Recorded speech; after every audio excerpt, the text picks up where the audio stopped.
Assalamualaikum warahmatullahi taala wabarakatuh.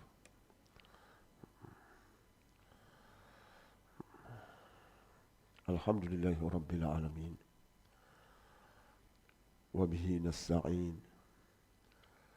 Wassalatu wassalam ala asyrafil anbiya'i wal mursalin wa ala alihi wa sahbihi والتابعين وتابع التابعين ومن تبعه ونصره بإحسان إلى يوم الدين أما بعد. قالوا سبحانك لا علم لنا إلا ما علمتنا إنك أنت العليم الحكيم. رب اشرح لي صدري ويسر لي أمري واحلل عقدة من لساني يفقه قولي. اللهم اخرجنا من ظلمات الوهم وأكرمنا بنور الفهم وافتح لنا أبواب العلم وزينا بالأخلاق الحسنة والحلم برحمتك يا أرحم الراحمين.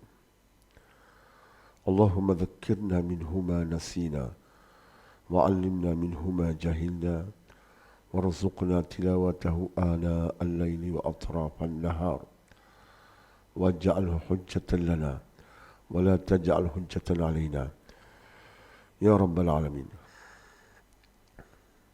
Yang dihormati Tuan Pengerusi dan semua ahli kuasa Surau Al-Firdaus, Tuan Imam, Tuan Bilal, seterusnya ahli Jumaat semua. Terlebih dahulu, marilah sama-sama kita memanjat banyak-banyak kesyukuran kehadrat Allah Ta'ala kerana dengan limpah rahmat dan hidayah daripada Allah Ta'ala, maka pada malam ini, pada pagi ini, sekali lagi kita diberi kesempatan oleh Allah Ta'ala untuk kita sama-sama hadir ke surau ini, untuk sama-sama kita melaksanakan solat subuh secara berjemaah. Dan kita juga bersyukur kehadrat Allah Ta'ala kerana Allah Ta'ala masih memilih kita untuk berada dalam satu majlis ilmu yang sangat besar fadilat dan kelebihannya. Jadi pada pagi ini, marilah sama-sama kita menghayati satu kisah menarik yang telah disebutkan di antaranya dalam kitab Musnad Imam Ahmad bin Hanbal, dan disebut juga dalam kitab Mishkatul Masabih karangan Imam At-Tibrizi, dan disebut juga dalam kitab Nawadirul Usul karangan Imam At-Tirmizi. Jadi cerita ini berkaitan dengan kisah seorang sahabat yang baru meninggal dunia yang bernama Sa'ad bin Mu'az. Jadi kisah ini telah disebutkan oleh Jabir bin Abdullah. Jadi kata Jabir, kharajna yauman ma'a Rasulullah sallallahu alaihi wasallam ila Sa'd bin Mu'az. Jadi kata Jabir, pada suatu hari kami para sahabat Rasulullah dan juga Rasulullah telah pergi menziarahi jenazah seorang sahabat yang baru meninggal dunia yang bernama Sa'ad bin Mu'az.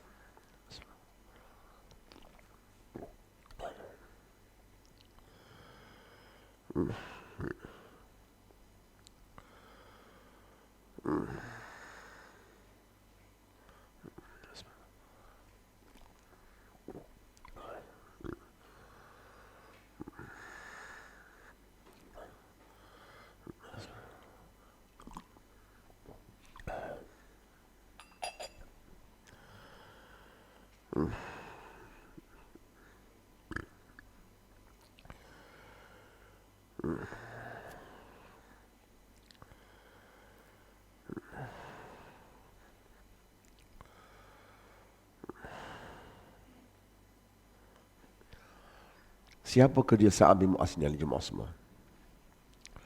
Sa'ad bin Mu'az ini biodatanya di antaranya telah disebut oleh Al-Hafiz Ibn Hajar Al-Asqalani dalam kitabnya Al-Isabah fi Tamyiz As-Sahabah, sebuah kitab yang dikarang oleh Al-Hafiz Ibn Hajar Al-Asqalani, memakan masa 40 tahun.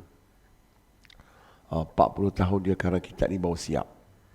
Jadi kitab ini dianggap sebagai di antara kitab paling lama yang dikarang oleh Al-Hafiz Ibn Hajar Al-Asqalani. Jadi kitab ni lebih kurang 10 jilid ahli jemaah semua. Sebagaimana kita tahu, ada ulama menyatakan bahawa bilangan sahabat Rasulullah ni ada 124,000 orang kesemuanya. Daripada 124,000 orang ni, 12,998 daripadanya telah dimuatkan biodata mereka dalam kitab Al-Isabah fi Tamyiz As-Sahabah karangan Al-Hafiz Ibn Hajar Al-Asqalani. Yang salah seorangnya ialah Sa'ad bin Mu'az.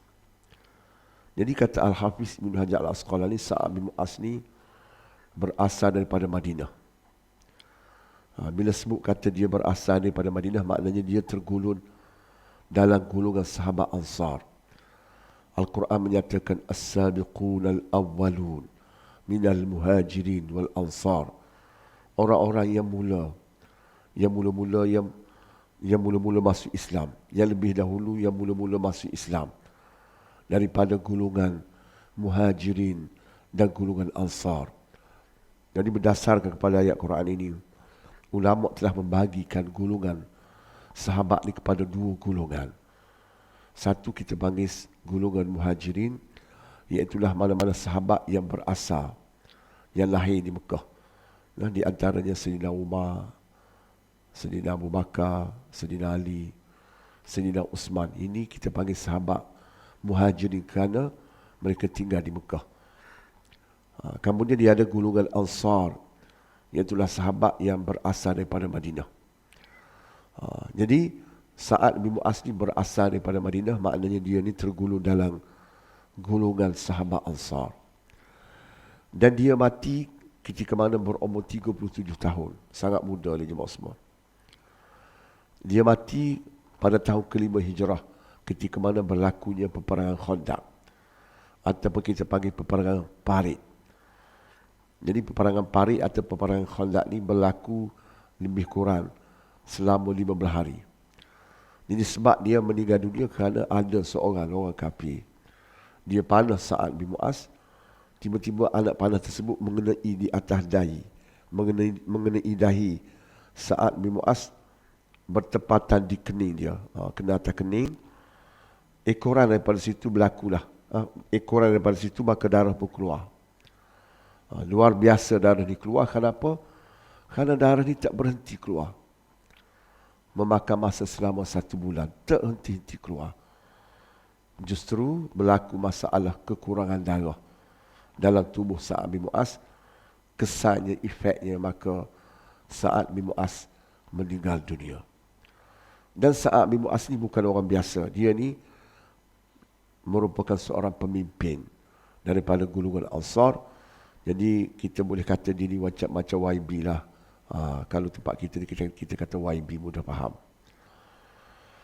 Itu biodata ringkas yang telah disebut oleh Al-Hafiz Ibn Hajar Al-Asqalani dalam kitabnya Al-Isabah fi Tamyiz As-Sahabah. Kemudian Ibn Al-Qurtubi menyebutkan dalam kitabnya Tazkiratul Maut keistimewaan dan kelebihan yang dimiliki oleh Sa'ad bin Mu'az, di mana dalam kitab tersebut beliau telah menukilkan suatu hadis riwayat Imam At-Tabarani daripada Abdullah bin Umar daripada Nabi sallallahu alaihi wasallam. Sabda Nabi, bila mati Sa'ad bin Mu'az ni, tiba-tiba Jibril datang jumpa aku. Jibril datang jumpa aku, Jibril kata, wahai Rasulullah, kamu tahu tak wahai Rasulullah, bila mati sahabat kamu yang bernama Sa'ad bin Mu'az pada malam tadi, aku tengok ihtazzat arsyur Rahman. Aku tengok bergoncang aras. Adakah maksud bergoncang aras di sini ialah aras itu betul-betul bergoncang, ataupun itu merupakan satu kata-kata simbolik, satu kata-kata kiasan bagi menunjukkan kemuliaan Sa'ad bin Mu'az. Jadi ada jemaah semua, sebabnya aras ni besar. Besar tak besar aras ni, Rasulullah bersabda dalam hadis, diandaikan kalau muka bumi kita ni, 7 petala langit, 7 petala bumi ni, diletakkan di atas aras, maka ia adalah seperti sebentuk cincin. Muka bumi kita ni seperti sebentuk cincin bila diletak di atas aras. Cincin yang diletakkan di sebuah padang pasir yang tak bertepi. Besar aras ni, semua. Jadi bila mati Sa'ad bin Mu'az, mereka berkata bergoncang aras untuk mengetahui pentafsiran sebenar. Anda telah membaca sebuah kitab yang berjudul Ta'wilul Mukhtalifil Hadis, karangan Imam Ibn Qutaibah. Jadi kata Imam Ibn Qutaibah, ada ulama menyatakan bahawa Sa'ad bin Mu'az ini merupakan salah seorang di antara manusia, di antara makhluk yang sangat disayangi oleh Allah Ta'ala. Manusia ni menjadi sunnatullah. Bila dia disayangi oleh Allah Ta'ala, maka secara automatik dia akan disayangi oleh semua makhluk. Sehinggalah para malaikat. Sebab tu kita tengok dalam hadis, disebut dalam kitab Riyadhus Salihin, Al-Imam Nawawi menyebutkan sebuah hadis yang daripada Rasulullah sallallahu alaihi wasallam, wa innal alima la yastaghfiru lahu man fis samawati wa man fil ard hatta al-hitanu fil ma'i. Kata Rasulullah, ulama warasatul anbiya ni, semua makhluk yang berada di langit, berbilion bintang di langit, semua makhluk yang berada di bumi, berbilion makhluk di bumi, pokok-pokok kayu, tumbuh-tumbuhan, binatang-binatang, hatta al-hitanu fil ma'i, sehingga berbilion-bilion ikan dalam air, memohon keampunan untuk para ulama, untuk ulama warasatul anbiya. Jadi orang ni kalau Allah Ta'ala sayang, bukan saja makhluk sayang, minta ampun pula lagi semua. Itu kehebatan orang yang disayangi oleh Allah Ta'ala. Maka begitulah nak cerita Sa'ad bin Mu'az ni, dengan sebab dia merupakan salah seorang manusia yang sangat disayangi oleh Allah Ta'ala, maka dia secara automatik disayangi oleh semua makhluk termasuk para malaikat. Namanya menjadi glamour, menjadi masyhur di alam para malaikat semua. Jadi bila Sa'ad bin Mu'az ni, bila Sa'ad bin Mu'az merupakan salah seorang di antara makhluk yang disayangi oleh Allah Ta'ala, maka malaikat yang berada di langit berduyun-duyun turun ke bumi, datang melawat Sa'ad bin Mu'az. Jadi mereka datang, mereka turun ke bumi, mereka nak kenal siapa Sa'ad bin Mu'az ni. Sebab apa Allah Ta'ala sangat sayang kepada beliau. Rupa paras dia macam mana, bentuk fizikal tubuh dia macam mana, perwatakan dia macam mana, warna kulit dia macam mana. Jadi kata malaikat yang pikul aras. Aras ini sebelum berlaku kiamat dipikul oleh 4 orang malaikat. Bila berlaku kiamat dipikul oleh 8 orang malaikat. Allah Ta'ala berfirman, wa yahmilu arsya rabbika fawqahum yauma idzin samaniyah. Pada hari berlaku kiamat, maka aras ini akan dipikul oleh 8 orang malaikat. Jadi sekarang ni aras dipikul oleh 4 orang malaikat. Tak tahu bersama mana malaikat ni. Jadi kata malaikat yang pikul aras, Masya Allah, kami ni sangat berkeinginan untuk menziarahi Sa'ad bin Mu'az. Kami pun nak kenal juga siapa Sa'ad bin Mu'az ni, sehingga dia begitu disayangi oleh Allah Ta'ala. Tapi Masya Allah, kami tak boleh turun ke bumi kerana aras berada di atas bahu kami. Justru untuk bertemu dengan Sa'ad bin Mu'az ni, kami terpaksa menanti waktu kematian beliau. Bila beliau mati, maka ruhnya akan diangkat naik ke langit. Maka pada masa itu barulah kami boleh berjumpa dengan Sa'ad bin Mu'az. Sekarang tak boleh sebab kami tak boleh turun ke bumi. Jadi maknanya kata malaikat yang pikul aras, boleh jadi kami terpaksa menanti 100 tahun lagi. Kalau dia dipanjangkan umur oleh Allah Ta'ala, boleh jadi 50 tahun lagi, boleh jadi 20 tahun lagi. Bergantung kepada dia pendek atau panjang umurnya. Jadi bila mereka yang pikul Arash ni mendengar berita kematian Sa'ad bin Mu'az, mereka sangat happy. Mereka sangat gembira. Kerana mereka kata, Masya Allah, tak lama lagi kami akan dapat berjumpa dengan roh Sa'ad bin Mu'az. Dah lama kami menanti sebab kami tak boleh turun ke bumi. Jadi suka sangat mendengar berita kematian Sa'ad bin Mu'az, menyebabkan mereka ketawa dengan kuat. Kuat sangat mereka ketawa sampai bergoncang tubuh mereka. Akhirnya Arash yang mereka pikul turut bergoncang. Itu masuk kata bergoncang Arash. Jadi maknanya bila Jibril kata, wahai Rasulullah, bila mati sahabat kamu yang bernama Sa'ad bin Mu'az pada malam tadi, aku tengok bergoncang Arash. Maknanya Arash itu betul-betul bergoncang. Bukan satu kata-kata kiasan, bukan. Kata malaikat Jibril lagi, wahai Rasulullah, bukan saja Arash bergoncang. Futihat lahu abwaabus sama. Aku tengok bila mati Sa'ad bin Mu'az pada malam tadi, semua pintu-pintu langit terbuka. Bila dia mati, semua pintu langit terbuka secara automatik. Hebat ahli jemaah semua. Dan pintu langit ini bukan sikit, juta-juta ahli jemaah semua. Sebab langit ini luas ahli jemaah semua. Sebab apa semua pintu langit terbuka? Sebab semua malaikat yang jaga pintu langit masing-masing membuka pintu-pintu mereka. Sebab apa mereka membuka pintu-pintu mereka? Sebab mereka berebut-rebut. Berebut-rebut macam mana? Yang dikata, wahai roh Sa'ad bin Mu'az, masuklah melalui pintu aku. Yang dikata, wahai roh Sa'ad bin Mu'az, masuklah melalui pintu aku. Yang dikata, wahai roh Sa'ad bin Mu'az, masuklah melalui pintu aku. Berebut-rebut. Tu kata dia glamour. Siapa yang introducer dia? Tak ada siapa introducer. Gara-gara kerana dia disayangi oleh Allah Ta'ala, maka namanya menjadi masyhur di alam para malaikat.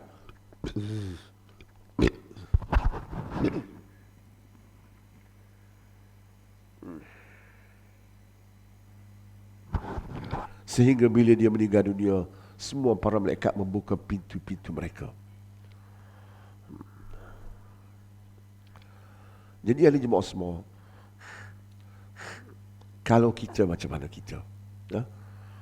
Kita ahli jemaah semua, Al-Imamul Ghazali rahimahullahu ta'ala menyebutkan dalam kitabnya Ad-Durratul Fakhirah fi Kashfi Ulumil Akhirah, sebuah kitab yang ditulis khusus oleh Imam Al-Ghazali rahimahullahu ta'ala untuk menceritakan secara detail perjalanan kita sebagai seorang manusia lepas kita mati, sampailah kita datang menghadap Allah Ta'ala.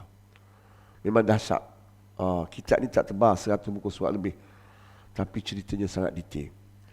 Pendek kata, kita ni nak masuk langit pertama kena minta izin. Sampailah langit yang ketujuh. Dan untuk melepasi setiap pintu langit ada soalan-soalan maut yang akan dikemukakan kepada kita. Tapi Masya Allah, Sa'ad bin Mu'az tak payah minta izin. Dia mati semua pintu langit terbuka. Itu kehebatan beliau. Imam Ghazali menyebutkan, Rasulullah bersabda secara ringkas sebut, bila kita mati maka Allah Ta'ala akan melantik seorang malaikat bawa roh kita naik ke langit. Bila sampai di langit pertama, maka berkatalah malaikat yang jaga langit pertama, aku nak tanya kamu, roh siapa yang kamu bawa ni? Siapa nama dia? Siapa nama ibu dia? Siapa nama ayah dia? Jadi kamu kena sebut nama dia biar tepat. Ejaannya mesti sebiji macam dalam IC.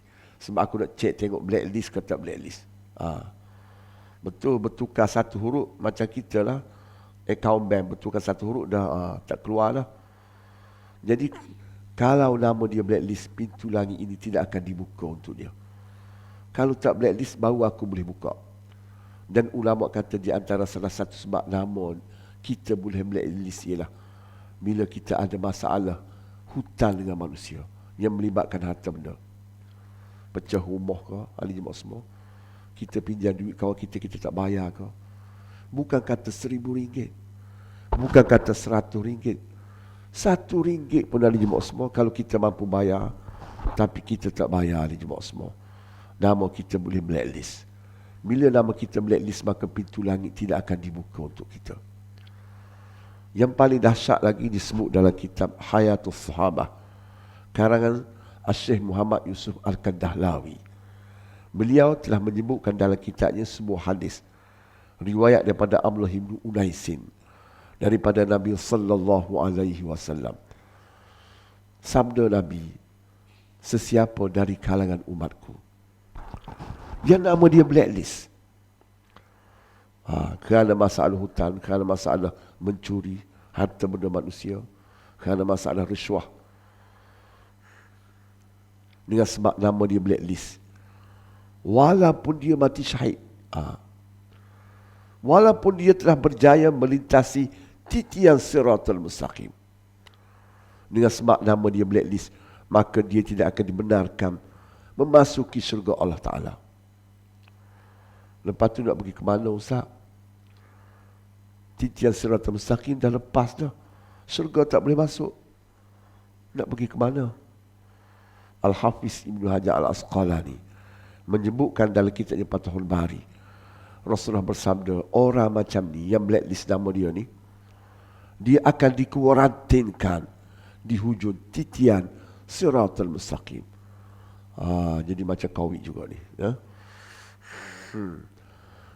Jadi ahli jemaah semua, Rasulullah kata Allah Ta'ala telah buat satu tempat khusus di hujung titian siratal mustaqim untuk orang yang ada masalah hutang.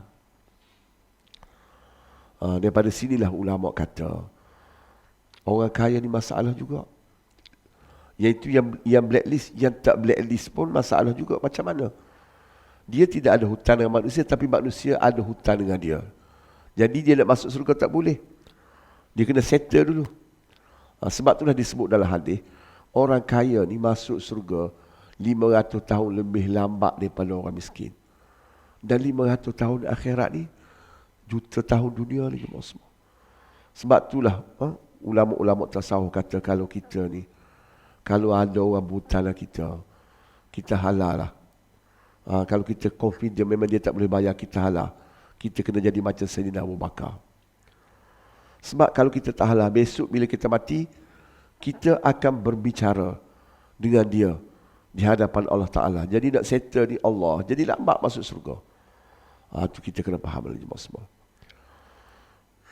Okey, kata malaikat Jibril lagi, wahai Rasulullah, yanzilu ila sama'id dunya sab'una alfam minal malaikah. Kata malaikat Jibril, pada hari upacara pengebumian jenazah Sa'ad bin Mu'az, aku tengok ada 70,000 orang malaikat yang sebelum ni tak pernah turun ke langit dunia, sanggup turun pada hari upacara pengebumian jenazah Sa'ad bin Mu'az kerana ingin memberi penghormatan kepada beliau. Hebat Sa'ad bin Mu'az ni. Jadi kata Jabir, suatu hari kami para sahabat Rasulullah dan juga Rasulullah telah pergi menziarahi jenazah seorang sahabat yang bernama Sa'ad bin Mu'az. Falamma salla alaihi nabiyyu sallallahu alaihi wasallam wa wudi'a fi qabrihi wa subbiya alaihi sabbaha Rasulullah sallallahu alaihi wasallam fasabbahna ma'ahu tawilan thumma kabbara fakabbarna. Kata Jabir, bila kami para sahabat dan juga Rasulullah selesai melaksanakan solat jenazah ke atas mayat Sa'ad bin Mu'az, maka mayatnya dimasukkan ke dalam kubur dan diratakan tanah. Kata Jabir lagi, bila selesai saja upacara pengebumian jenazah Sa'ad bin Mu'az, tiba-tiba kami nampak Rasulullah masih duduk di sisi kubur Sa'ad bin Mu'az. Rasulullah tak balik. Biasa Rasulullah ni bila selesai saja upacara pengebumian jenazah, Rasulullah akan balik. Tapi tak tahu sebab apa dalam kisah Sa'ad bin Mu'az ni Rasulullah tak balik. Rasulullah terus duduk di sisi kubur Sa'ad bin Mu'az, berzikir pula, subhanallah, subhanallah, subhanallah. Tak bid'ah ke Ustaz? Berzikir di kubur ni. Sekarang ni kita tengok ada orang kata pergi ke kubur tu tak boleh. Berzikir di kubur tak boleh. Baca Quran di kubur tak boleh. Bertahlil tak boleh. Maknanya tak betul lah tu. Rasulullah sendiri telah berzikir di kubur Sa'ad bin Mu'az dengan menyebut subhanallah. Bukan orang lain, bukan sahabat Rasulullah sendiri. Jadi ulama hadis kata, hadis ini status dia, martabat dia paling kurang berstatus sebagai hadis hasan. Paling tinggi dia boleh mencapai status sahih li ghairihi, kerana disokong oleh hadis-hadis yang lain, sanad-sanad hadis yang lain. Jadi bila kita belajar ilmu mustalah hadis, mana-mana hadis yang mencapai taraf paling kurang hadis hasan, maka hadis tersebut boleh dijadikan hujah, boleh dijadikan dalil untuk mana-mana amalan yang kita lakukan. Jadi oleh kerana hadis ini bertaraf hadis hasan, dan Rasulullah sendiri yang berzikir di atas kubur, maknanya kalau orang kata bid'ah berzikir atas kubur tak betul dia. Confirm tak betul dia jemaah semua. Boleh jadi dia tak jumpa hadis ni. Okey. Jadi kata Jabir, para sahabat ni bila mereka tengok Rasulullah berzikir di atas kubur, maka mereka juga turut berzikir dengan menyebut subhanallah. Sebabnya kerana budaya, tradisi, style para sahabat ni, bila mereka tengok Rasulullah buat satu-satu amalan, maka mereka juga akan turut melakukannya, ya walaupun mereka tak tahu sebab apa Rasulullah melakukan amalan tersebut. Itu tradisi, budaya dan style para sahabat. Jadi kata Jabir, yang pelik juga tawilan, ai zamanan tawilah, lama Rasulullah ni duduk berzikir di atas kubur Sa'ad bin Mu'az. Cuma dalam hadis ni dia tak sebut berapa lama. 1 jam ke 2 jam dia tak sebut. Dia hanya sebut lama sahaja. Anda tak puas hati, anda pun baca lagi hadis-hadis lain. Dia sekarang ni canggih hari jemaah semua. Dalam laptop anda tu ada 30,000 judul kitab. Jadi bila kita nak tahu hadis lain, kita tekan sekali, zem, dia keluar. Jadi ribu-ribu anda baca hadis lain, anda dapati bahawa tidak ada walaupun satu hadis yang cerita berapa lama Rasulullah ni berzikir di atas kubur Sa'ad bin Mu'az. Tak ada hadis yang sebut 1 jam ke 2 jam, tak ada. Semua hadis sebut lama sahaja. Jadi kata Jabir, bila dah lama Rasulullah berzikir di atas kubur Sa'ad bin Mu'az dengan menyebut subhanallah, subhanallah, tiba-tiba Rasulullah tukar pula lafaz zikir ni, daripada subhanallah kepada Allahu Akbar. Jadi Jabir kata ini pun luar biasa juga. Sebab apa? Sebab pakej zikir ni subhanallah, alhamdulillah, Allahu Akbar. Tapi tiba-tiba Rasulullah subhanallah lompat pada Allahu Akbar. Jadi sahabat ni bila mereka tengok Rasulullah melukar lafaz zikir daripada subhanallah kepada Allahu Akbar, sahabat pun tukar jugalah, kerana mengikut tindakan dan perbuatan Rasulullah. Jadi bila dah lama sangat Rasulullah berzikir di atas kubur Sa'ad bin Mu'az, dan Rasulullah tidak menjelaskan sebab apa dia berzikir, tak bagi alasan, maka tiba-tiba di sana ada seorang sahabat yang memberanikan diri, yang bertanya kepada Rasulullah. Jadi sahabat ni kata, lima sabbahta wa kabbarta ya Rasulullah. Wahai Rasulullah, mengapa kami tengok kamu ni duduk lama berzikir di atas kubur Sa'ad bin Mu'az dengan menyebut subhanallah dan Allahu Akbar. Alhamdulillah kamu tersebut. Dan perbuatan berzikir di atas kubur macam ni kamu tak pernah buat pada para sahabat yang lain yang telah meninggal dunia. Mengapa wahai Rasulullah? Jadi kata Rasulullah, laqad tadhayaqa ala hadzal abdus salih qabruhu hatta farrajallahu anhu. Rasulullah kata begini cerita dia. Ceritanya bila aku nak balik, bila selesai saja upacara pengebumian jenazah Sa'ad bin Mu'az, aku pun nak balik, kata Rasulullah. Tapi sebelum daripada aku sempat bangun daripada tempat duduk aku, tiba-tiba aku nampak dalam kubur, kata Rasulullah. Ini mukjizat Rasulullah, dibuka hijab. Sahabat lain tak nampak, padahal sahabat ramai di kawasan perkuburan. Rasulullah SAW nampak. Rasulullah kata, aku nampak dalam kubur. Kubur himpit tubuh Sa'ad bin Mu'az. Makin lama makin kuat. Makin lama makin kuat. Makin lama makin kuat. Sehingga disebut dalam setengah riwayat hadis yang lain. Hatta ikhtalafat adla'uhu minha. Sampai berselisih tulang rusuk Sa'ad bin Mu'az. Kita tak rasa takut kalau jemaah semua bila kita dengar cerita macam ni. Macam mana orang yang sebegitu hebat seperti Sa'ad bin Mu'az, yang semua para malaikat kenal dia. Buktinya bila dia mati tak ada siapa introduce, semua pintu langit terbuka. Masuk dalam kubur masih dihimpit oleh kubur. Sampai berselisih tulang rusuk. Kita ni pula kadang-kadang ada jiran pun tak kenal kita. Kita ni tak glamour. Ada orang kampung tak kenal kita, tak tahulah kita masuk dalam kubur macam mana. Sebab itulah Allah Ta'ala menyatakan, Ya ayyuhalladzina amanu taqullah haqqa tuqatih. Wahai orang-orang yang beriman, kamu kena ada rasa takut kepada Allah Ta'ala.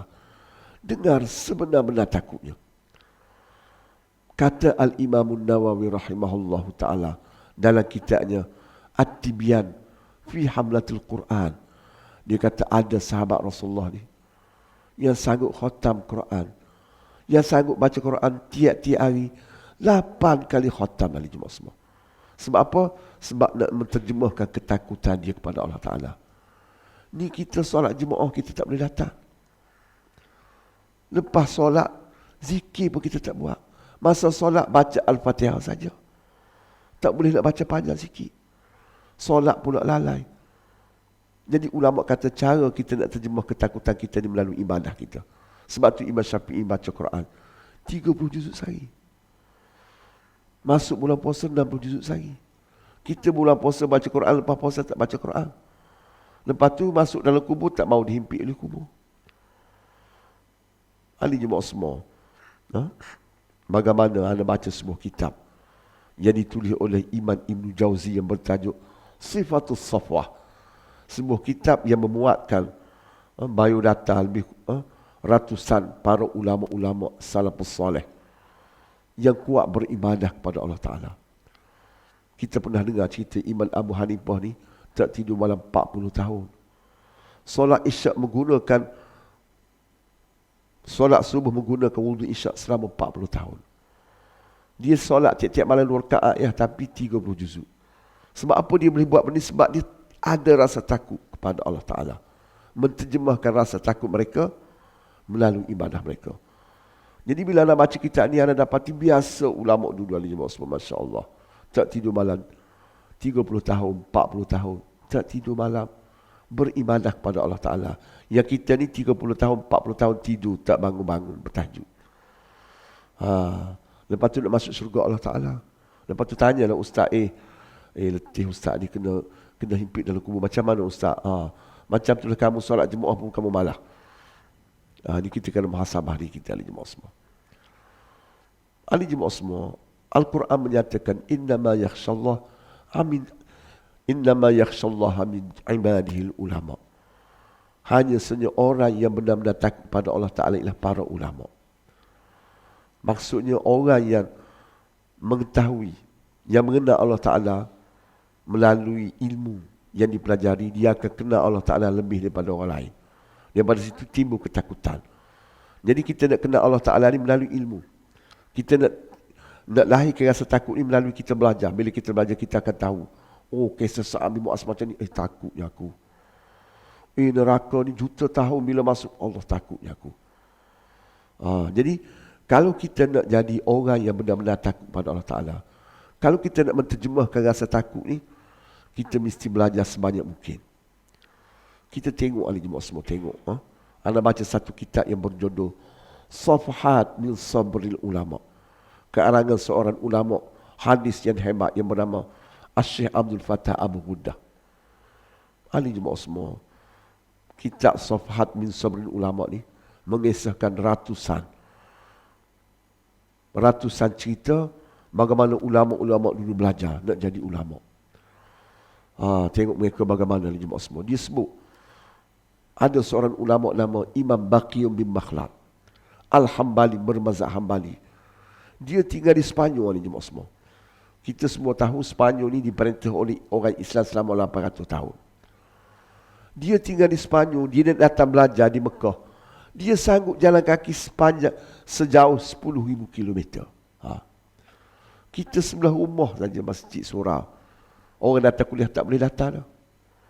Lepas tu datang kuliah tidur pula. Lepas tu datang kuliah lamanya ustaz ni mengajar, Masya Allah. Padahal tengok orang dulu belajar. Imam An-Nawawi 12 jam sehari dia belajar. Daripada subuh sampai zuhur sampai asar, sampai asar sampai maghrib. Ada setengah daripada maghrib sampai subuh. Biasa ulama dulu. Sebab apa? Sebab nak cari ilmu sebanyak mungkin, sebab nak kenal Allah Ta'ala. Bila kenal Allah Ta'ala, timbul rasa takut daripada situ, membawa kepada kita beribadah dengan begitu hebat, nak menterjemahkan ketakutan kita. Daripada Mekah nak pergi ke Kupah baca Quran, berjalan kaki. Ke Basrah berjalan kaki, ke Kupah berjalan kaki, ke Baghdad berjalan kaki. Kata Imam Baqiyum bin Makhlad, aku mengembara berjalan kaki daripada Andalusia, daripada Sepanyol ke Mekah 3 kali lagi semua. 10,000 kilometer jalan kaki, Masya Allah. Kita ni di mana kita ni? Boleh dipanggil penuntut ilmu ke kalau kita nak compare, nak banding dengan mereka? Masya Allah. Kita kena sedar. Kemudian dia sebut seorang ulama nama Imam Ibn Mandah mengembara mencari ilmu ketika mana berumur 20 tahun. Kita 20 tahun ni anak pergi universiti. 20 tahun mula mengembara mencari ilmu, tak balik-balik selama 45 tahun. Kita berpisah dengan anak sebulan tak boleh dah ingat lah. Yang belajar yang hantar anak sekolah tapi tu berkelahi dengan ustaz. Ustaz, saya nak ambil anak saya ni. Sebulan dah tak jumpa. Tengok budaya kita ni semua. Tak betul. Jadi Imam Ibn Mandah kata, aku ni mula-mula mengembara mencari ilmu, mula keluar daripada kampung aku ketika mana aku berumur 20 tahun. Dan aku telah mengembara selama 45 tahun. Sampai umur 65 mengembara mencari ilmu. Bila dia balik ada jemaah semua, dia telah membawa ilmu-ilmu yang dicatat pada kertas, dibawa oleh 40 ekor unta, 40 kontena. Dia kata, aku berjaya mengumpulkan ilmu aku ni dengan sebab aku telah belajar dengan seramai 1,700 orang guru yang mursyid. Kita berapa orang mursyid? Lepas tu kita berdoa, aku ni kalau boleh nak duduk dengan Rasulullah dalam syurga Firdaus. Baguslah, memang Rasulullah doa pun. Tapi kita ni ulama ni pun kita tak tahu lagi boleh duduk dengan ulama ni, betul tak? Kita ni lepas nak masuk syurga pun belum tentu lagi ni. Ahli jemaah semua, kita muhasabah diri kita. 1,700 orang guru yang mursyid. Tengok, yang paling hebat anda terkejut, ada seorang ulama nama Imam As-Sam'ani. Lahir pada tahun 506 Hijrah, meninggal dunia pada tahun 562 Hijrah. Imam Ghazali wafat pada tahun 505 Hijrah. Kata Imam As-Sam'ani, aku telah mengembara mencari ilmu selama 34 tahun. Dalam masa aku mengembara mencari ilmu selama 34 tahun, aku telah belajar dengan 7,000 orang guru yang mursyid. Tengok, ana baca Masya Allah, kata Allah. Jadi biasa ulama dulu belajar 1,000 orang guru, 2,000 orang guru, 3,000 orang guru, sebab nak jadi ulama besar, kerana nak mengenal Allah Ta'ala. Kita macam mana ni semua? Sampai itu kita baca Imam Ahmad bin Hanbal hafaz juta hadis. Kita kitab Quran pun tak boleh nak baca kita. Masya Allah, di mana kita ni semua? Sedar ni, kita kena sedar ni, kita ni di mana. Jadi bila kita baca cerita-cerita macam ni, tu kata kena belajar, barulah kita timbul kesedaran. Baru kita boleh buka minda kita, Allah aku. Daripada situ kita ada kesedaran nak hantar anak kita pergi ke pondok. Untuk menyelamatkan diri kita daripada neraka Allah Ta'ala. Kerana Rasulullah bersabda dalam hadis, man qara'al Qur'an wa amila bima fihi albasallahu walidayhi tajan yaumal qiyamah du'uhu ahsan min du'is syamsi fi buyutid dunya. Rasulullah kata seorang anak yang soleh, yang sentiasa membaca Quran, konsisten, maka Allah Ta'ala akan masukkan kedua-dua ibu bapanya ke dalam syurga. Dahlah dimasukkan ke dalam syurga, Allah Ta'ala akan pakaikan pula mahkota kepada kedua-dua ibu bapa tersebut gara-gara anak ni rajin baca Quran. Belum hafiz Quran lagi, belum ulama lagi. Di mana cahaya ni pula yang keluar daripada mahkota ini lebih cerah daripada cahaya matahari yang memasuki rumah-rumah yang ada di atas dunia pada hari ini. Jadi ahli jemaah semua, kita kena ingat anak kita ni aset besar. Kita mesti melahirkan ulama. Kita kena jadikan anak kita ulama. Tengok zaman semakin canggih, tengok dengan kapal terbang, dengan peluru nuklear ahli jemaah semua, dengan telefon canggih, tapi ulama makin teruk sekarang ini. Kita kena sedar ahli jemaah semua. Cuba kita tengok siapa figure besar di pekan sekarang ini. Kita kena fikir benda macam ni. Kita tak fikir sepatut kita melahirkan anak kita sebagai seorang ulama. Siapa ulama besar di pekan? Macam mana bila mati tuk guru besar, kita juta. Di pekan ni berapa ratus ribu, sebab apa tak boleh ganti seorang tuk guru yang meninggal dunia? Sepatutnya pondok-pondok ni tumbuh macam cendawan. Dia kena mengikut arus dari jemaah semua. Sekarang kita mendongkas arus. Sebab apa? Sebab kita tak nak, bukan di sekolah, kita tak nak belajar, bukan nak melahirkan ulama. Itu kesilapan kita. Sepatut kita, anak kita ni, kita lahirkan sebagai seorang ulama. Sebab Rasulullah menyatakan, kun aliman, jadilah kamu sebagai seorang ulama. Ni aset besar kita, kita silap ahli jemaah semua. Kita letak siji nombor satu. Sedangkan Rasulullah bersabda, man ta'allama al-ilma li ghairillahi aw arada bihi ghairallahi falyatabawa maq'adahu minan nar. Sesiapa yang menuntut mana-mana ilmu pengetahuan, yang sepatutnya dia menuntut ilmu ini mencari keredaan Allah Ta'ala, tapi dia menuntut ilmu kerana SPM, kerana siji, kerana degree, dia telah booking tempatnya di dalam neraka. Tengok, jauh kita tersasar ni semua. Kita nak jawab macam mana depan Allah Ta'ala besok. Yang ni pun kita repair dah, teruk dah jemaah semua. Jadi ahli jemaah semua, kita kena menterjemahkan. Sebab tu kita baca kisah bagaimana Nabi Ibrahim dia boleh sembelih anak dia. Kerana nak mencari keredaan Allah Ta'ala, dia sanggup sembelih. Kerana apa? Kerana dia nak menterjemahkan ketakutan dia. Kita kena menterjemahkan ketakutan kita kepada Allah Ta'ala melalui kita hantar anak kita jadi ulama. Ni kita nak bimbang macam mana Ustaz masa depan dia tengok. Padahal kita belajar ilmu tauhid, anak ni, kita dalam perut ibu kita 40 hari, Allah Ta'ala dah tentu dah rezeki kita 1 juta ke 2 juta. Jadi kalau Allah Ta'ala tentu kita belajar melangit sampai profesor pun dalam jemaah semua, kalau Allah Ta'ala kata rezeki kamu 1 juta macam tu lah. Tapi kita tak yakin. Jadi kita kena sedar, kita sekarang ni mengalami masalah ketanusan para ulama yang hebat. Kita kena sedar, tak ada figure kita sekarang ni. Kita tengoklah di Kelantan sendiri pun tak ada figure-figure besar. Dulu ada Tuan Guru Datuk Abdul Aziz Imam, ada Tuan Guru Haji Hashim. Bila mati tuk guru besar ni, ia ada tak sehebat zaman dulu. Sebab kita sebagai seorang ibu bapa lah, ahli jemaah semua, kita sendiri. Kita kalau UPSR, MRSM, bukan kita nak hantar ke pondok, nak sepatut kita hantar ke pondok melahirkan ulama. Bila kita baca cerita-cerita macam ni, mau terbuka minda kita, Masya Allah, jauhnya aku. Sepatut aku ni, anak aku, tak jadi Imam Bakir bermakhlak pun, tak jadi Imam Ibn Mandah pun, aku hantarlah belajar di pondok. Ini aset besar kita jemaah semua. Siapa yang berani anak dia MRSS kan, dia tarik hantar ke pondok bila dengar cerita Ustaz. Yang nak ada mesti, kamu berhenti mesti pergi ke pondok. Sanggup tak kita berterjemahkan ketakutan kita kepada Allah Ta'ala macam tu? Ahli jemaah semua. Okey. Ahli jemaah semua,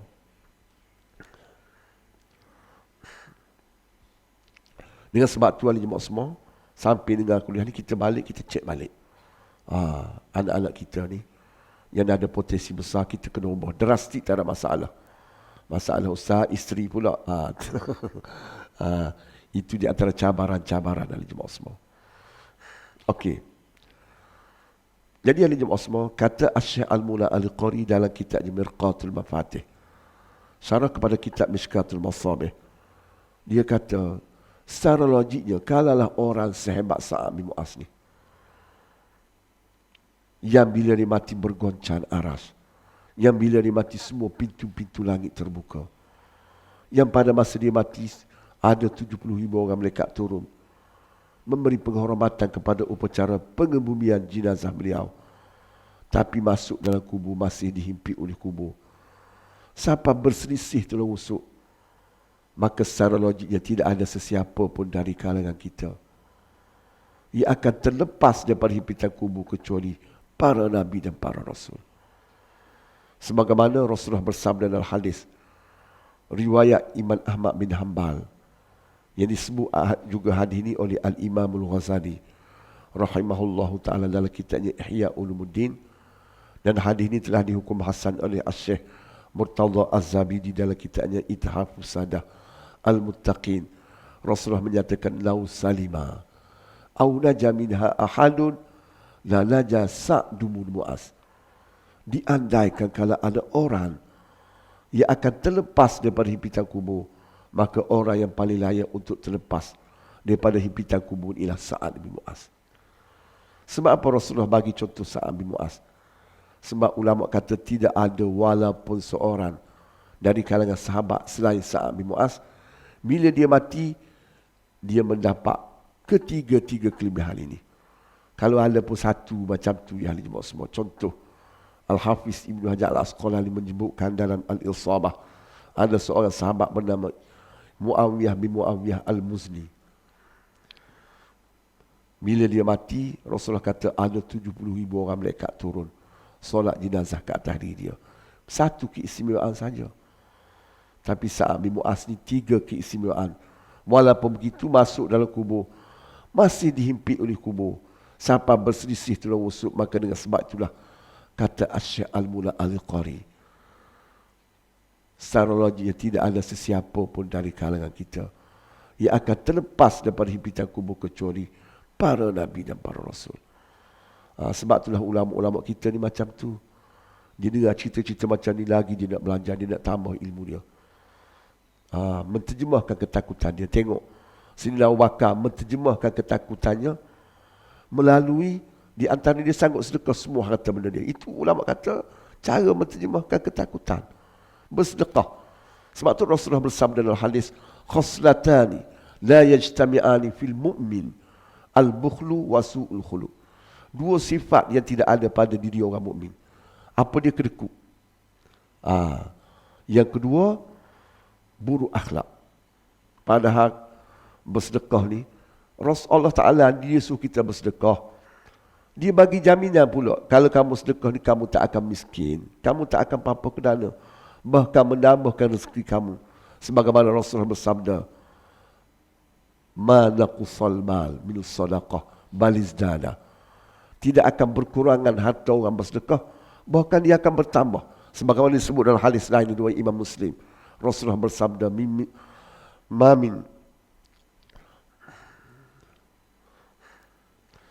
min yawmin yusbihul ibadu fihi illa yanzilul malakani faqala ahaduhuma Allahumma a'tihi munfiqan khalafa wa qala al-akharu Allahumma a'tihi mumsikam talafa. Rasulullah kata bila masuk saja waktu subuh, maka akan turunlah ke langit dunia setiap hari 2 orang malaikat turun ke langit dunia berdoa kepada Allah Ta'ala bermula daripada masuk subuh sampailah tenggelam matahari. Apa doa dia? Berkata malaikat yang pertama, wahai Tuhan kami, kamu ganti balik rezeki orang yang bersedekah. Sebab tu Al-Quran menyatakan, wa ma afaqtu min syai'in fa huwa yukhlifu. Mana-mana rezeki harta benda kamu infak fisabilillah, Allah Ta'ala akan ganti balik. Tapi kita ni ketar tangan. Ahli jemaah semua. Berkata malaikat yang kedua, wahai Allah Ta'ala, kamu tarik rezeki orang kedekut. Tengok. Dan Rasulullah kata doa para malaikat ni tidak akan ditolak oleh Allah Ta'ala. Jadi kita kena yakin. Sebab tu kita tengok Sayyidina Abu Bakar ni, kehebatan bersedekah. Tengok, nak mati minta nak sedekah. Tangguhlah. Fa'asaddaqa wa akum minas salihin. Tengok Sayyidina Abu Bakar mencapai martabat orang paling mulia dari kalangan umat Nabi Muhammad.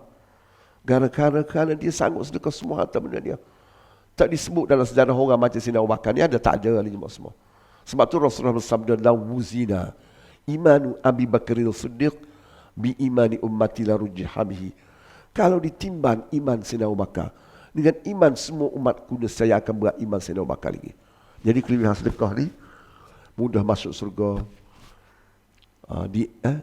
dijauhkan daripada neraka. Sebab tu Rasulullah bersabda, ittaqun nar walau bisyiqqi tamrin. Kamu kena bentengkan diri kamu daripada neraka jahanam, walaupun kamu bersedekah dengan sebelah buah tamar.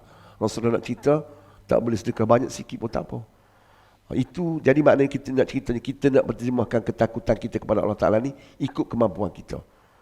Kalau kita tidak ada harta, kita jadi ulama. Kalau kita bukan seorang ulama, kita didik anak kita menjadi ulama. Kalau kita ni jenis mudah, lancar baca Quran, kita baca Quran. Kalau kita jenis rajin solat, kita solat. Itu cara menterjemahkan ketakutan kepada Allah Ta'ala, bergantung kepada individu masing-masing. Tapi kita kena bersungguh. Okey, ahli jemaah semua. Jadi solusinya macam mana, Ustaz? Aku ni dah 10 juta dah, Ustaz, sedekah sepanjang hidup aku. Tapi bila aku dengar kisah Sa'ad bin Mu'az ni, aku pun tak lepas juga ni, Ustaz. Macam mana ni? Aku ni solat pun Masya Allah, Ustaz, kadang-kadang tertinggal juga. Letih macam ni. Jadi kata Rasulullah, disebut dalam hadis, Rasulullah kata dalam Al-Quran ni ada satu surah yang diberi nama Suratul Muluk. Sini baca Suratul Muluk. Surah Tabarakalladzi. Jadi alhamdulillah lah budaya ni. Anak terkejut juga, anak pergi ke Kedah, ke Perak, datang ke Pahang, wilayah persekutuan Selangor di Kelantan. Semua baca Suratul Muluk. Sebab apa? Sebab Rasulullah kata Suratul Muluk ini merupakan Suratul Munjiah. Surah yang menyelamatkan si pembacanya daripada azab kubur dan daripada neraka jahanam. Riwayat kedua, Rasulullah beri nama Suratul Mani'ah. Surah yang menyelamatkan si pembaca, surah yang menghalang si pembacanya daripada diazab dalam kubur dan diazab dalam neraka jahanam. Riwayat ketiga, Rasulullah kata surah ini diberi nama Suratul Mujadilah. Surah yang menjadi peguam bela kepada si pembacanya bila dimasukkan ke dalam kubur, bila nuka nakir nak datang azab, surah Tabarakalladzi datang menjadi peguam bela. Dia berdebat dengan malaikat nuka nakir, akhirnya dia menang. Dia berdebat dengan malaikat yang jaga neraka, dia menang. Akhirnya terselamatlah si pembaca Suratul Muluk daripada azab kubur dan daripada neraka jahanam. Rasulullah kata Suratul Muluk ni dia ada 30 ayat. Setiap satu ayat ada seorang malaikat jaga. Bila kita baca Suratul Muluk, maka 30 orang malaikat ni akan berdoa untuk kita. Tak henti-henti supaya Allah Ta'ala mengampunkan dosa kita. Ni 30 orang malaikat ni. Dan Rasulullah kata doa malaikat tidak akan ditolak oleh Allah Ta'ala. Akhirnya Allah Ta'ala akan mengampunkan dosa-dosa kita. Kata Al-Imamun Nawawi rahimahullahu ta'ala dalam kitabnya Syarah Muslim, dosa ni konsep dia, memang ibadah kita ni pada asalnya menghapuskan dosa-dosa kecil. Tapi bila dosa kecil dah tak ada, dia akan menghapuskan dosa-dosa besar. Jadi dengan sebab itu kata Aisyah, disebut dalam hadis yang sahih riwayat Imam Abi Daud, Rasulullah ni kalau tak baca surah Alif Lam Mim Sajadah yang kita baca pada pagi subuh tu, dan tak baca Suratul Muluk, dia tak akan tidur. Jadi kelebihannya bila kita baca, bila kita konsisten istiqamah melakukannya, maka kita akan diselamatkan daripada azab kubur. Jadi ulama kata waktu terbaik kita nak baca Suratul Muluk ni sebelum tidur, selepas Isyak. Tapi kalau kita tak mampu nak baca sebelum tidur selepas Isyak, kita boleh baca masa-masa mana, yang penting sekali sehari kena baca. InsyaAllah lepas ni ramai dah ni. Sebelum ni bila Pak Imam kata lepas Isyak kita baca Suratul Muluk, masa solat ada 50 orang, masa baca tinggal 10 orang sebab dia tak tahu. Bila Ustaz cerita ni, dia kata macam ni Ustaz. Tak boleh lah lepas ni. InsyaAllah semua lepas ni baca dah ni. Okey, kata Rasulullah, bila aku tengok Sa'ad bin Mu'az ni dihimpit dalam kubur, aku tak jadi balik, kata Rasulullah. Kalau kamu jadi aku pun takkan kamu nak sanggup tinggal kawan kamu seorang-seorang dihimpit dalam kubur. Kamu tak akan tergamak, aku pun macam tu, kata Rasulullah. Bila aku nampak Sa'ad bin Mu'az dihimpit dalam kubur, Sampai berselisih tulang rusuk, aku pun berfikir, bagaimana cara aku nak bantu Sa'ad bin Mu'az ni. Lalu Allah Ta'ala bagi ilham kepada aku supaya aku berzikir atas kubur. Sebab itulah aku berzikir subhanallah. Dan juga Allahu Akbar.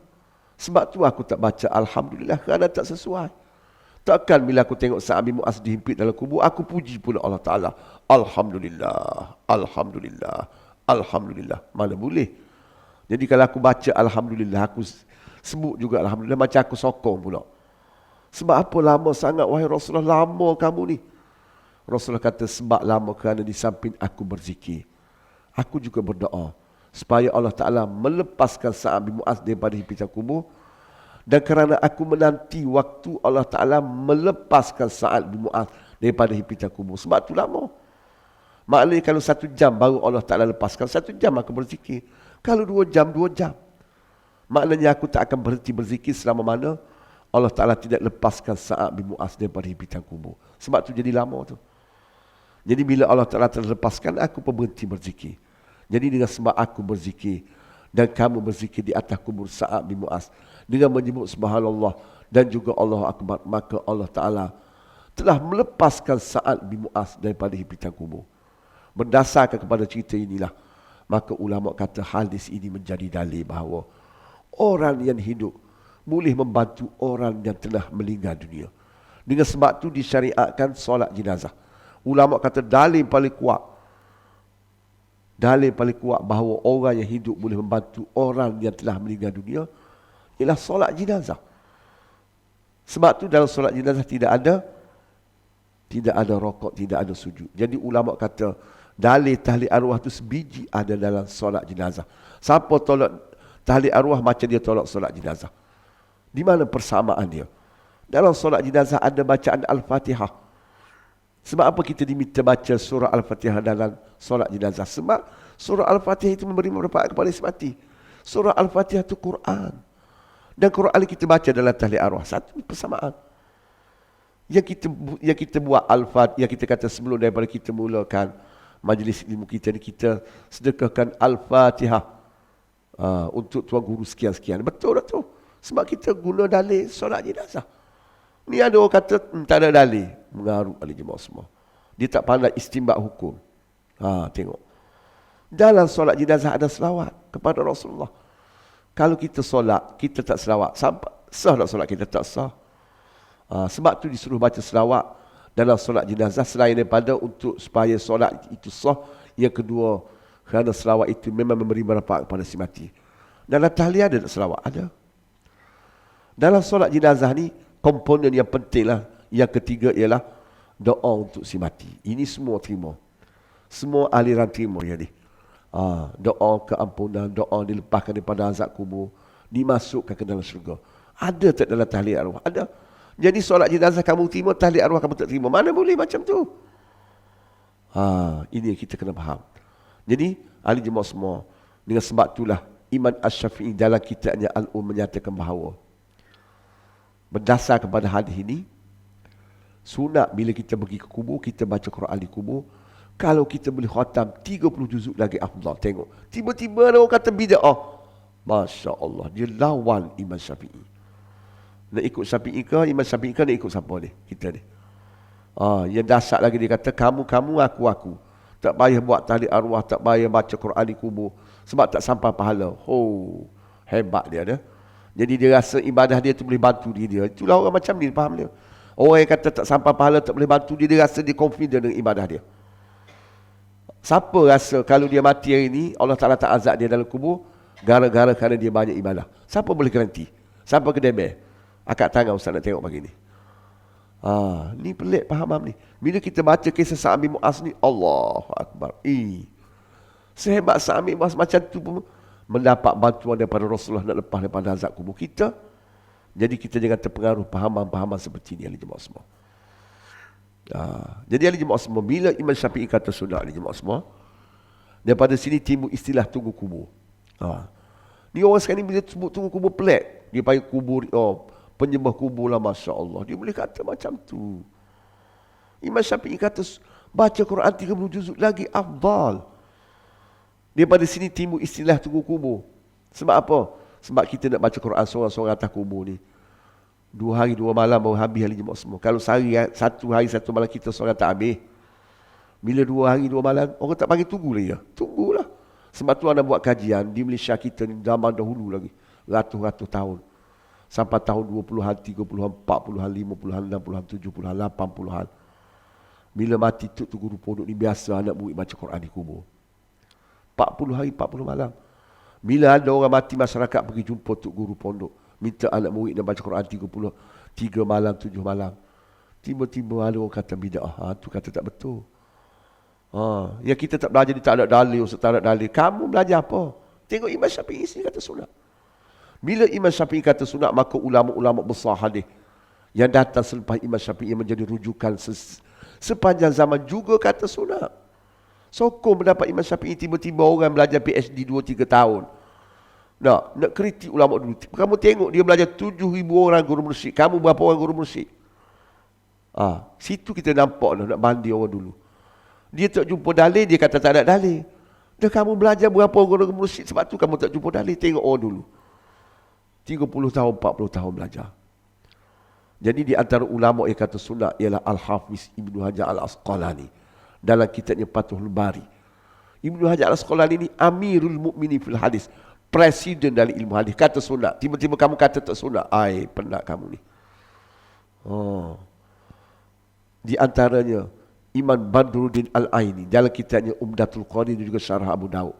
Kata sunat di antaranya Imam Asy-Syaukani, Salafi juga ni, Asy-Syaukani ni kata sunat dalam Tuhfatul Ahwazi.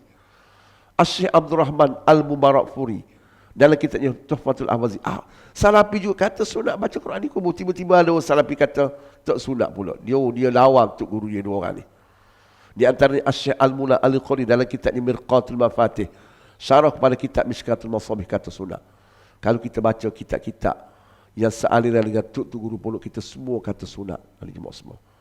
Jadi kita jangan ragu-ragu ahli jemaah semua. Jadi masa dah cukup 1 jam. Nampak gelisah dah tu. Walaupun Ustaz kata Imam Nawawi 12 jam, tapi tak boleh pergi dah Ustaz. 1 jam ni kira Allah. Sampai klemik dah nak balik ni. Jadi sebelum daripada anda mengundur diri, ahli jemaah semua, anda nak buat promosi sikit lah. Jadi ke mana saja anda pergi, anda akan buat jualan buku untuk dana pondok anda di Kelantan sana. Jadi anda Ustaz Muhammad Subki bin Abdul Rahman, pengetua atau mudir Pondok Ihya Al-Ulum dan mudir Ma'atafidh dan Al-Quran wal Qiraat Kampung Repek Pasir Mas Kelantan. Jadi anda nak cabarlah para ahli jemaah ni, yang hantar anak tempat anda ni, dan anda dah cerita dah tadi. Boleh tak kita buat pengorbanan? Kita menterjemahkan ketakutan kita kepada Allah Ta'ala dengan cara kita cabut anak kita yang MRSM, yang mesti kita cabut pergi hantar pondok. Sini ini bukan cerita Piramli ahli jemaah semua, ini realiti. Jadi tempat anak ni pondok ada, tahfiz ada, akademik pun ada, SPM pun ada. Semua aliran anda buat fleksibel. Tak pandai Quran pun anda terima. Tak boleh baca langsung anda terima. Anda buat kelas qiraati. Jadi di antara pelajar anda yang masyhur sikit ialah Ustaz Muhaizat. Tu tempat anda tu mula-mula belajar dengan anda nahwu surah. Di antara imam muda Ashraf.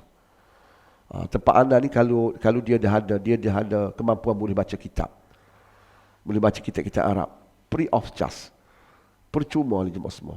Maka minum tempat tinggal semua percuma selama 4 tahun. InsyaAllah belajar tempat anda ni dia boleh buka pondok 8 tahun. Sebab tempat anda ni belajar semua sampai sunnah sitah. Kitab-kitab besar. Jadi salah seorang tenaga pengajar Syekh Nuruddin Al-Banjari. Jadi alhamdulillah ramai dah anak murid anda ni buka pondok, terutama di Kemboja.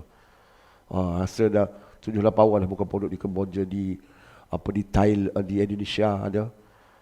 Jadi alu-alukanlah siapa-siapa nak hantar anak dipersilakan. Jadi ahli jemaah semua jadi cara anda kumpul dana ni, anda tulis buku, anda cetak bersama-sama dengan buku-buku sahabat yang lain lah. Jadi pondok anda ni telah mengeluarkan 45 tajuk buku. Jadi pagi-pagi ni anda bawa yang ini buku berjudul Encyclopedia Bid'ah. Encyclopedia ni satu istilah yang diberi kepada mana-mana buku yang ditulis secara detail. Jadi detail anda tulis buku ni 3 tahun baru siap ahli jemaah semua. Bukan mudah. Nak tulis bid'ah ni bukan satu benda mudah, sebab Kita rujukan tak banyak. Kalau kita pergi ke perpustakaan, kita pergi ke kedai-kedai buku, tak banyak buku yang ditulis mengenai bid'ah. Sebab tu 3 tahun, bukan mudah nak cari rujukan, duk tunggu-tunggu. Alhamdulillah. Jadi, dalam buku ni, ana cerita adanya bid'ah hasanah. Kita kena sedar orang yang mula-mula kata ada bid'ah hasanah ni Imam Syafi'i kita sendiri. Tak ada siapa bakal pendapat dia sampai kurung yang ke-8. Sebab tu dia kurung ke-3, ke-4, ke-5, ke-6, ke-7. Sampai kurung ke-8 tak ada ulama kritik pendapat Imam Syafi'i ini. Dianggap sebagai ijma'. Imam Syafi'i ini ulama salah bukan khalaf. Jadi konsep bid'ah hasanah ni konsep daripada ulama salah, sebab Imam Syafi'i ulama salah. Yang tentang bid'ah hasanah ni Imam Ibn Taymiyah salafi. Sebab tu ulama kata tak wali. Syaz. Satu pendapat ganjil daripada Imam Ibn Taymiyah. Kerana pendapat Imam Syafi'i dah ijma' ulama. Boleh baca buku ni. Jadi, ijma' semua dalam buku ni ada masukkan 20 dalil adanya bid'ah hasanah. Dalam buku ni ada masuk 13 dalil sunat baca Yasin malam Jumaat. Sebab orang kata bid'ah. Dalam buku ni ada masukkan dalil baca kunut subuh. Detail ijma' semua ada masuk. Satu persatu dengan syarat hadis ulas. Zikir beramai-ramai. Dalil banyak. Jadi ahli Jumaat boleh baca lah buku ni tak lebih lanjut. Buku yang kedua, Ritihan Kalbu. Ritihan Kalbu ni dalam bahasa Arab, dalam bahasa Melayu. Dalam bahasa Arab dipanggil munajat. Munajat ni maknanya kita menyatakan hasrat kita, ritihan kita kepada Allah Ta'ala, ritihan kalbu. Kata Syekh Nuruddin Al-Banjari dan juga kata Tuan Guru Haji Abdullah Muktafah, kalau kita nak berkat hidup kita, kita kena ada satu masa eksklusif untuk kita bermunajat kepada Allah Ta'ala. Sebab tu Imam Syafi'i baca Quran 30 juz sehari. Imam Abu Hanifah 40 tahun tak tidur malam. Itu dipanggil munajat. Ahli Jumaat semua. Jadi kalau kita hidup, kita tidak ada masa eksklusif kita dengan Allah Ta'ala.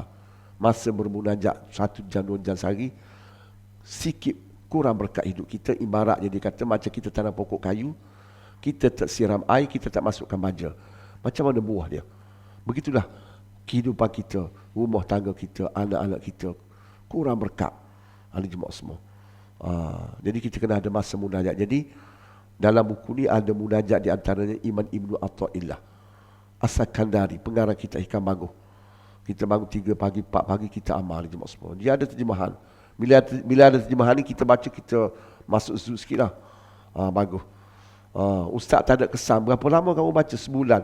Sebulan kamu tak ada kesan. Katalah 1 tahun, 6 bulan. Ni macam ni orang pengarang kita ni. Nak takut pada Allah Ta'ala, sebulan baca berhenti. Tak ada kesan, dia kata. Masya Allah. Kemudian buku Hukum Pemindahan dan Pendermaan Organ. Kita ada 2 buah pinggan. Buah pinggan kita elok ke semuanya. Tiba-tiba kawan minta, boleh tak kita bagi 1 untuk dia? Ni karangan Dr. Zulkifli Al-Bakri, Mekah, mantan Menteri Agama. Kemudian buku yang ketiga, Maqasidus Syariah. Maqasid ni maksudnya flora, matlamat as-syariah, perundangan, hukum hakam yang diciptakan oleh Allah Ta'ala untuk manusia ni. Kerana apa? Ulama kata kerana nak jaga nyawa, nak jaga agama, nak jaga nyawa, nak jaga akal, nak jaga harta, nak jaga keturunan, nak jaga maruah. Sebab tu kita dibenarkan berjihad. Berjihad ni menentang, berperang dengan kafir. Itu bunuh diri, macam bunuh diri itu. Tapi dibenarkan kerana apa? Kerana nak jaga agama.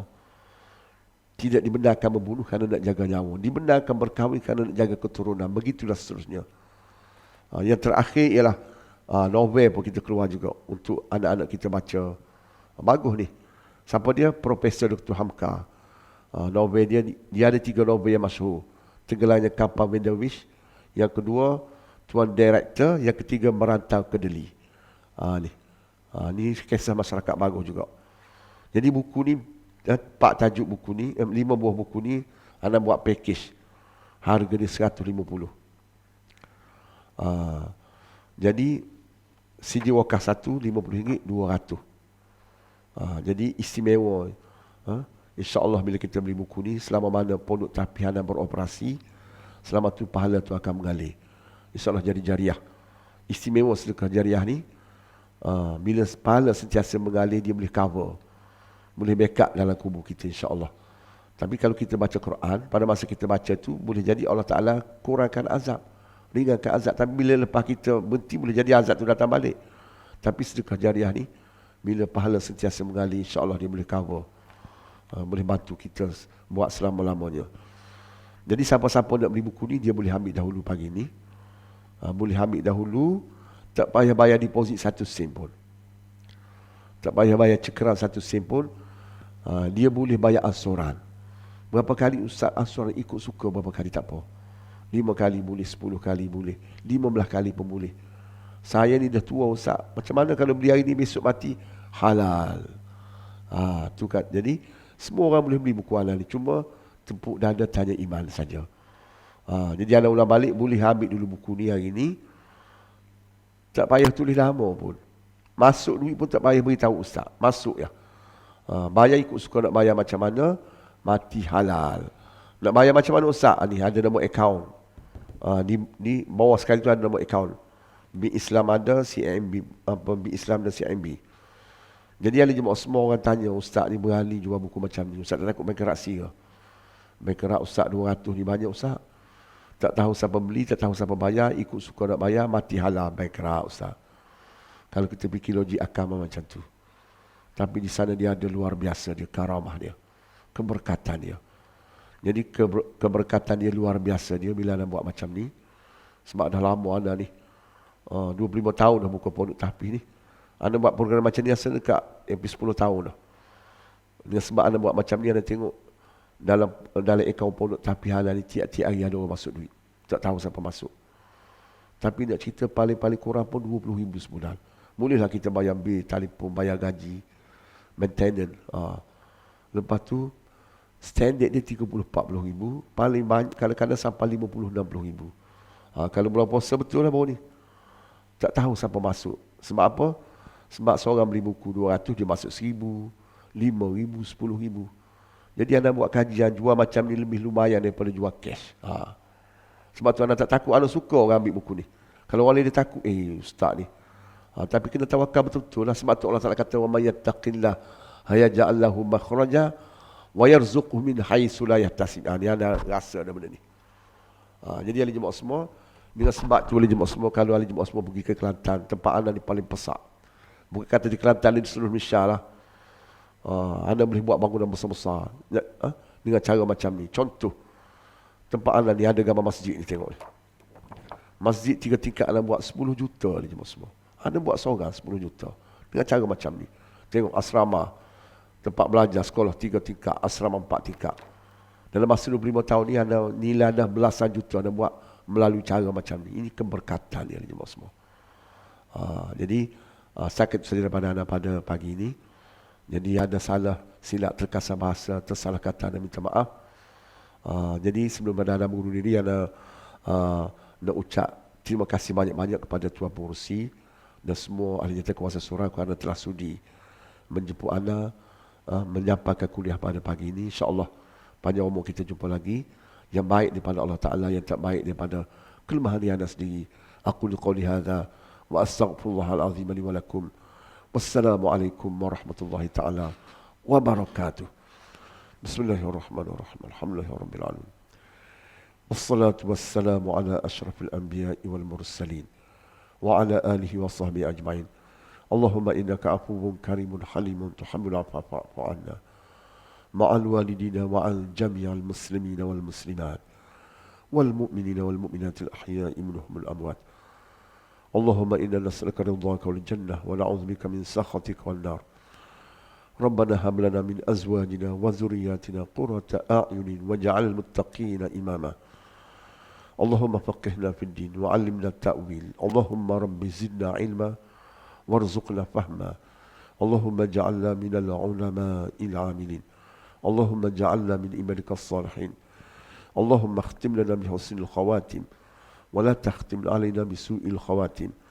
Rabbana atina fid dunya hasanah wa fil akhirati hasanatan wa qina 'adzaban nar. Wa sallallahu ala sayyidina Muhammadin wa ala alihi wa sahbihi ajma'in. Subhana rabbika rabbil 'izzati 'amma yasifun. Wassalamun 'alal mursalin.